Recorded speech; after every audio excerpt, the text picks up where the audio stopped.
বিসমিল্লাহির রহমানির রহিম। আসসালামু আলাইকুম everyone, welcome back to my channel Rojina Habib vlogs. আশা করি আল্লাহর রহমতে সবাই ভালো আছেন। আলহামদুলিল্লাহ আমরাও ভালো আছি। নতুন একটি ফ্যামিলি ব্লগস দেখার জন্য সবাইকে স্বাগত জানাই। ইনশাল্লাহ ভালো লাগবে। সকাল থেকে ব্লগটা শুরু করে দিয়েছি, আর আজকে আপনাদের সাথে কয়েকদিনের ভিডিও একসাথে শেয়ার করব। তো সকালবেলা নাস্তা করে নিলাম, দেখলেন। তা অনেক ব্যস্ত ছিলাম, কারণ অলরেডি আমি ঢাকা থেকে কিন্তু চাঁদপুরে শিফটিং হয়ে গিয়েছি। তো বুঝে নিই, বাসা চেঞ্জ করা, তারপর একবারে চলে আসা 4 মাস পর এক জায়গা থেকে, তাহলে কত যে কাজের ব্যস্ততা ছিল। এই জন্য আর কি ভিডিওটা আপনাদের সাথে ওইভাবে বড় ভিডিও, লং ভিডিও শেয়ার করতে পারিনি আর কি। তো ছোট ছোট ভিডিও দিয়ে আপনাদের সাথে কানেক্ট ছিলাম। যাই হোক, এখন আশা করি ইনশাল্লাহ নিয়মিত হব। তো ভিডিওগুলো কিন্তু কয়েকদিন আমি ঢাকার ভিডিও আপনাদের সাথে শেয়ার করব। এই ভিডিওতে অনেকখানি ভয়েস দিয়েছিলাম, কিন্তু তারপরে একটু প্রবলেম হয়েছিল, সে কারণে আর ভয়েস দিতে পারিনি। তো মাঝখান দিয়ে আমার ছাদ বাগানের একটা ভিডিও ছেড়েছি, আপনাদের সাথে শেয়ার করেছি সুর দিয়ে। আসলে কি মানে একদম একটা প্যারাতে আছি। তো হঠাৎ করে আবার ঢাকা থেকে চলে আসা, হঠাৎ করে মানে আগে থেকে জানতাম, কিন্তু আরও পরে আসার কথা ছিল। তো আসা, তারপরে এখানে এসে আবার সব কিছু গুছিয়ে নেওয়া, মানে খুব একটা ব্যস্ততার মাঝে দিন কাটাচ্ছি। আবার একটু প্রবলেম ছিল, যাই হোক, সে কারণে মূলত ভিডিও অনেক সময় দেখা যায় কি ভয়েস দিতে যে সমস্যা হয়ে যায়। ভিডিও তো করাই হয়, করা আছে অনেক ভিডিও, তারপরেও মনে করেন যে এরকম আর কি ভয়েস দিতে সমস্যা হয়ে যায়। তো এখন থেকে ভেবেছি যতই সমস্যা হোক, ভয়েস দিতে না পারলেও সুর দিয়েও ভিডিও ছেড়ে দিব, কারণ চ্যানেলের অনেক ক্ষতি হয়ে যায়। তো দেখুন, আপনার সাথে গল্প করতে করতে এখান দিয়ে কিন্তু আমি নাস্তা করে তারপরে যে ফ্রিজটা পরিষ্কার করে নিচ্ছি, ডিপ ফ্রিজটা। ডিপ আর হচ্ছে কি নর্মাল একসাথে আছে আর কি, ডাবল ডোরের ফ্রিজটা। এটা হচ্ছে আমার না, এটা অ্যাপার্টমেন্টেরই। তো আমি আবার এই যে চলে যাব দেখে সব কিছু একদম সুন্দর করে গুছিয়ে রেখে যাচ্ছি, যেন যাদের হচ্ছে বাসা আর অ্যাপার্টমেন্ট, তারা যেন মনে কষ্ট না রাখে। আর আমি যেখানে যাই এভাবেই করি, যে পরিষ্কার করি নিজের মতো। আবার হচ্ছে কি যাওয়ার সময় আর কি নিজের মতো পরিষ্কার করে তাদেরকে দিয়ে যাই। আমার কথা হচ্ছে, আমি ব্যবহার করেছি, আমি সুন্দর করে সেটা আবার গুছিয়ে দিয়ে যাব। তো সেভাবে আর কি গুছিয়ে দিয়ে যাচ্ছি। ইনশাল্লাহ গুছিয়ে দেওয়ার সব কিছু আপনাদের সাথে সুন্দর করে আপনাদের শেয়ার করব আর কি। তো এইভাবে আর কি গুছিয়ে নিলাম। কেমন লাগছে কমেন্টস করে জানাবেন। তো ভেবেছিলাম একবার যে এই ভিডিওটা ভয়েস ছাড়া দিব, পরে চিন্তা করলাম না, এমন একটা জরুরি ভিডিও আপনাদের সাথে ভয়েস দিয়ে শেয়ার করার দরকার। আমি হচ্ছে অনেক প্যারা সহ্য করেছি গ্যাসে ঢাকাতে। তো ভিডিও সংক্রান্ত কথা বলি আর কি। আপনাদেরকে যে প্যাকেটটা দেখালাম, ওগুলো হচ্ছে আমার ছেলে প্রতিদিন সকালবেলা নাস্তার রুটির সাথে নিয়ে আসে আর কি। তো আমি ওকে যত বলি ডাল এনো না, ভাজি করলেও আনে। তো কী করি, আমি ওইগুলোকে সুন্দর করে ডিপে রেখে দিই, পরে যখন খিচুড়ি রান্না করি তখন ওগুলো দিয়ে দিই, মানে নষ্ট করি না আর কি। তো আপনারা ইচ্ছে করলে এইভাবে যে কোনো খাবার ডিপে রেখে পরবর্তীতে নতুন করে রান্না করে খেতে পারেন, একদম খারাপ লাগে না। যেহেতু বুটের ডাল ছিল, খেতে কিন্তু বেশ মজা হয় খিচুড়ির সাথে দিয়ে দিলে। আমি তো এইভাবে সংসারে কোনো কিছু অপচয় করি না, তো এইভাবে আর কি সংসার পরিচালনা করি। আলহামদুলিল্লাহ আলহামদুলিল্লাহ, এই জন্য আমার সংসারটা কিন্তু একদম পরিপূর্ণ এখন। আপনাদের দোয়া আছে, আল্লাহর রহমত, আপনাদের দোয়া আর কি। তো দোয়া করবেন সবাই আমাদের জন্য। তো আপনাদের একটু দেখিয়ে দিলাম যে দেখুন হচ্ছে চারিদিকে সব এলোমেলো, আর আমি সব কিছু প্যাকিং করছি, চলে যাব যেহেতু, সেই জন্য। তো আপনাদের দেখালাম একটা মাল্টি কুকার। এই মাল্টি কুকারে কিন্তু আমি পোলাও রান্না করে নিয়েছি, আর এই যে আজকে ফ্রাইড রাইস রান্না করব, মাংসও রান্না করেছিলাম, সেটাও দেখাবো। তো যে পোলাওটা কিন্তু অনেক ভালো হয়েছে। তো এই যে দেখুন, এখানে বেগুন ভাজা করেছি, ডিম সিদ্ধ করে ডিমটাকেও ভেজে নিয়েছি। তো এই মাল্টি কুকারে কিন্তু সব কিছু করছি। তো আমি যখন এই ভিডিওটা করছি, এটা কিন্তু যেদিন আমরা চলে যাব, মানে চাঁদপুরে চলে আসব, তার 2 দিন আগের ভিডিও। তো 2 দিন আগে আমি মাল্টি কুকারটা কিনেছিলাম। তো আমি আফসোস করছিলাম যে এতদিন এত কষ্ট করেছি, ঢাকাতে কত কষ্ট করেছি খাওয়াতে, কিন্তু সেই কেনা তো কিনলামই, কিন্তু চাঁদপুরে চলে যাওয়ার 2 দিন আগে। তো এই যে দেখুন, এই যে আমি ভাতটা এখানে রান্না করে তা এখানে ধুয়ে পরিষ্কার করে রেখে দিয়েছি। এখানে আমি যে ফ্রাইড রাইস রান্না করব যে সেই ভাতটা রান্না করেছিলাম। তো এখানে মাংসটা রান্না করে আবার এই যে এখানে একটা প্যানে ঢেলে নিয়েছি। তো এটা তো খাওয়া হয়ে গেছে দুপুরের জন্য, আর রাতের জন্য আমি ফ্রাইড রাইস আর চিলি চিকেন রান্না করব। তো এদিকে আবার ইলেকট্রিক কেটলিতেও আর কি পানি বসিয়ে দিয়েছি রান্না করার জন্য। আর দেখুন আপনাদের একটু দেখিয়ে দিচ্ছি, সব কিছু আমি এলোমেলো করে ফেলেছি, কারণ ওই যে চলে যাব তাই। তো মাল্টি কুকারটা কিন্তু হচ্ছে বেশি দাম না। আপনারা হয়তো বা জিজ্ঞেস করবেন কত দাম, মাত্র 1300 টাকা। তো আলহামদুলিল্লাহ আলহামদুলিল্লাহ মাত্র 1300 টাকা দিয়ে আমি কিন্তু একদম ইজিলি গ্যাসের সমস্যাটা কিন্তু সমাধান করে ফেলেছি। তো এই যে দেখুন আমি এই যে পাস্তা রান্না করছি, পাস্তাগুলো কিন্তু সিদ্ধ করেছিলাম হচ্ছে মাল্টি কুকারে। তারপর ডিমটাও কিন্তু এই যে ডিমটা ভেজে নিয়েছি মাল্টি কুকারে। তো শুধুমাত্র দেখলাম হালকা একটু গ্যাস আছে, তো ওই গ্যাসের মধ্যে একটু রান্না করে নিলাম আর কি, কারণ মাল্টি কুকারে অলরেডি রান্না চলছিল। তো এই যে দেখুন আমি আমি রান্না করেছি পাস্তাগুলো সন্ধ্যার নাস্তায় দেওয়া হয়েছে, খেতে কিন্তু বেশ মজা হয়েছে। তো মাল্টি কুকারটা দিয়ে আমি একদম সব কিছু রান্না করেছি। তো চিলি চিকেন রান্না করব, তাই আমি যে চিকেনগুলো সুন্দর করে ভেজে নিয়েছি। এখন রান্না বসিয়ে দেবো হচ্ছে মাল্টি কুকারে, আর এখানে আমি আবার ফ্রাইড রাইস বসিয়ে দেবো এই প্যানে। তো এদিক দিয়ে আবার একটু ডাল রান্না করে নিচ্ছি, এই যে পেঁপে দিয়ে টমেটো দিয়ে ডাল রান্না করে নিচ্ছি, কারণ আমার ছোট ছেলেটা আবার এই সমস্ত ফাস্টফুড জাতীয় খাবারগুলো মানে রিচ ফুড জাতীয় খাবারগুলো খেতে কম পছন্দ করে। ওর জন্য আবার আমি ভাত রান্না করেছিলাম, তো ওই ভাতের সাথে খাওয়ার জন্য ডাল রান্না করেছি। তো এদিক দিয়ে আবার আলু সিদ্ধ বসিয়ে দেব, রাতের বেলায় সিদ্ধ বসিয়ে দেব।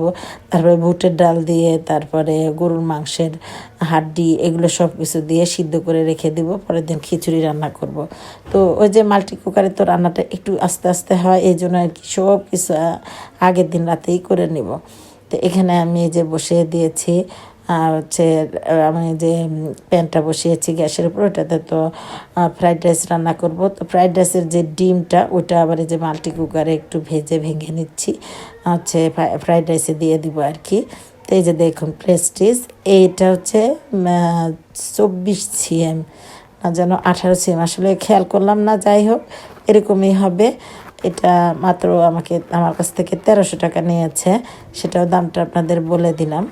হয়তো অনেকের উপকার হবে, কারণ আমি কিন্তু এটাতে সব কিছু রান্না করেছি। আপনাদের তো এক এক করে সব কিছু দেখিয়েই দিচ্ছি। এই যে দেখুন ডিমগুলোও ভেজে নিলাম। তো আপনাদের সাথে একটু ছুট দিয়ে দেখিয়ে দিই সব কিছু, ভয়েস দিতে আর ভালো লাগছে না, পরে অবশ্য দিয়ে দেবো ইনশাল্লাহ সুর শেষের দিকে। তো দেখুন আমি কি কি রান্না করি।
তো আপনাদেরকে এতক্ষণ দেখালাম যে এই মাল্টি কুকারে কী কী রান্না করা যায়।